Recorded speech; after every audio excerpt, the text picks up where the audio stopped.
I think a really good question for a Scrum Master is, imagine a team where everything's working well.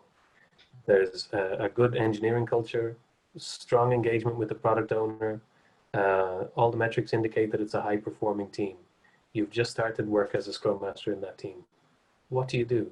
You know, what's your role in that position? And I think a team agreement in that position is really important because, it's light touch, it's observation, it's coaching, it's facilitation. Whereas if you come into an immature team, it's a completely different role, like you say. And I think the intent needs to be more instructional, teaching. There are different stances needed. And perhaps I think what some junior Scrum Masters aren't taught always is that to be a Scrum Master is to be adaptable to the situation that you're coming into. To think that you can be the same kind of or take the same stance with every team, I think that's probably flawed.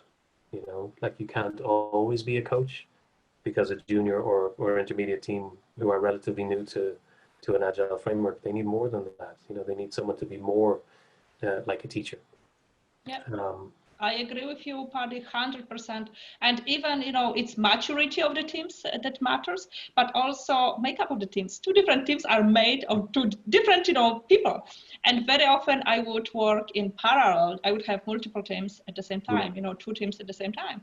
And I would do different things with one team and with the other team, because they made, differently, like the different things, different techniques works better with one team. So I think what you mentioned here about this, plasticity of the role of as a Scrum Master, it's very important, because I think that the important and crucial part of being Scrum Master is this ability to figure out what's working with one team, what's working with the other team.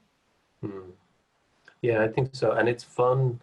I think one thing I learned early on when I started working with more than one team was trying the same experiment or the same process change in the two teams at the same time and seeing different results.